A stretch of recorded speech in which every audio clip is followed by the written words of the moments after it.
Vos chats. L'homme africain n'est pas un animal. Nous ne sommes pas des cobayes de vos labos pour que vous commenciez vos tests sur nous. Ça fait des siècles que vous nous testez. Ça fait des siècles que vous nous faites souffrir. Depuis que vous avez découvert que le continent africain était le jardin d'Éden, vous ne voulez pas nous lâcher. Nous souffrons, mais nous sommes en train d'enrichir plusieurs. Nous mourrons de faim alors que nous nourrissons plusieurs. Quelque chose m'a fait rire il y a quelque temps.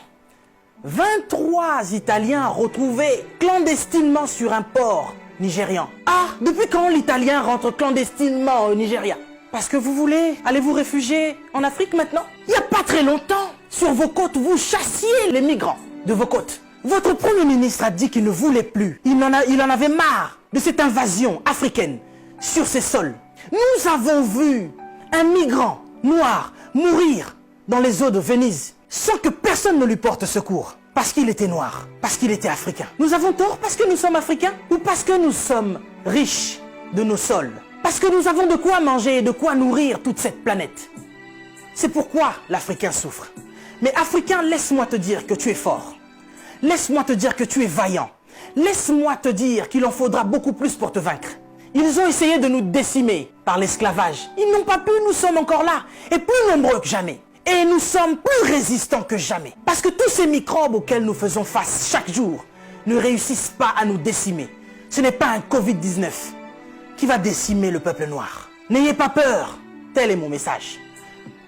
Je vous invite, chers Africains, à devenir beaucoup plus forts. Ne faites pas confiance à ceux qui nous gouvernent. Ça fait des lustres qu'ils sont là. Ils prennent leur retraite tout en étant présidents. Ils ont du mal à lâcher ce fauteuil qu'ils pensent être éternel. Qui a déjà fait 200 ans au pouvoir? Êtes-vous assez fort pour faire 300 ans? Vous n'arrivez même pas à faire 100 ans. Mais vous êtes tellement médiocre, ignoble. J'ai suivi plusieurs de nos présidents africains qui ont copié le discours du président Macron. Bande de marionnettes, bande de gigolos. Vous n'êtes même pas capable d'écrire vos propres discours, au point où vous devez copier sur ce que Macron dit. Lui-même, il est en train de mentir à la population française. Son gouvernement nous ment depuis le début. Et vous, vous suivez Macron pour continuer à mentir aux Africains? Mais nous, vous nous mentez depuis des siècles. Vous nous mentez et encore vous nous mentez. Pour remplir vos poches. Vous vivez dans des palaces, mais vous ne vous souciez même pas de ce que l'Africain doit manger. Oui, nous sommes en deuil. Et depuis des siècles, nous sommes en deuil. Parce que nous ne pouvons pas manger à notre faim. Parce que nous ne pouvons pas avoir de l'eau potable. Parce que nous ne pouvons pas avoir de l'électricité. Regardez à l'est de la RDC. Il y a un génocide qui perdure. Des gens meurent. Qui en parle? C'est sous silence.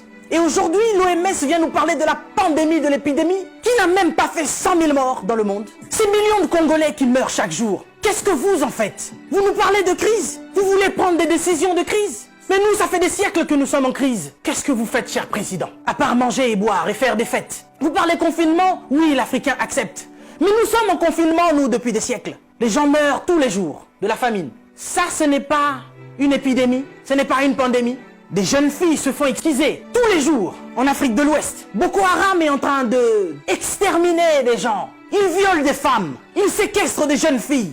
Boko Haram, qui leur vend des armes? Qui en parle? Et à cause du Covid-19, vous voulez faire paniquer les Africains qui vivent déjà en panique depuis des siècles. Quand nous voyons nos frères qui essayent de fuir leur continent et qui meurent dans les eaux de la mer, ça c'est un génocide qui perdure depuis des siècles. Et nous en avons marre, nous en avons assez. Nous voulons qu'il y ait un changement. Mais qu'est-ce qui vous manque à vous aujourd'hui? La Chine a pu construire un hôpital en 10 jours. Vous savez, ça fait depuis 72 ans, si je ne me trompe pas, que l'État d'Israël existe. Il y a quelque temps, Dubaï était un désert. Mais regardez aujourd'hui ce qu'ils ont fait. C'est parce qu'ils sont ensemble qu'ils ont pu construire ce qu'ils ont fait. Mais qu'est-ce qui vous manque, cher président africain, pour nous construire des hôpitaux décents? L'Angleterre a pu construire un hôpital en 2 semaines seulement pour faire face à cette crise sanitaire. Dieu est bon.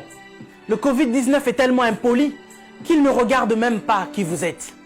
Président ou pas, il s'en fout. Il n'a pas respecté la reine d'Angleterre. Il est entré dans son palais, il a touché Charles. Il n'aura pas peur de vous. Mais par contre, là, vous êtes cuit. Puisque vous ne pouvez pas prendre vos avions pour venir vous faire soigner ici. Soit vous survivrez, soit vous mourrez. Africain, réveille-toi. Africain, lève-toi. Si Martin Luther King est mort, si Rosa Parks est mort, si Malcolm X est mort, si Mandela est mort, si Winnie Mandela est mort, nous sommes là pour porter encore plus haut l'étendard de l'Afrique. Et continuer à dire que tant que nous aurons le souffle de vie, nous allons continuer nos revendications. Si cette épidémie ne vous réajuste pas, ne vous enseigne pas, pire va encore arriver. Vous passerez, l'Afrique sera encore là, et l'Africain aussi. Cessez votre méchanceté, cher président. Donnez-nous de l'eau, donnez-nous de l'électricité, construisez des hôpitaux, arrêtez de faire mourir l'Africain par la faim, parce que nous, c'est pas le Covid-19 qui nous tue. Nous mourrons déjà de la famine. Pendant que vous avez fait des provisions pour vos maisons, ce petit Africain, il va manger quoi, lui? Cette épidémie passera. Nous sortirons de là, certainement. Mais vous n'allez pas vous en sortir ainsi, devant le tribunal de Dieu. Mais avant le tribunal de Dieu, ici sur cette terre, vous serez jugés. Africain, sois fort. Que personne ne te fasse peur. Respectez les règles d'hygiène, mais n'ayez pas peur. Nous sommes forts. C'est Dieu qui nous protège. Et que Dieu vous protège, chers Africains. Que Dieu vous garde là où vous êtes. Le combat n'est pas encore fini. Ça ne fait que commencer. Que Dieu nous fasse justice.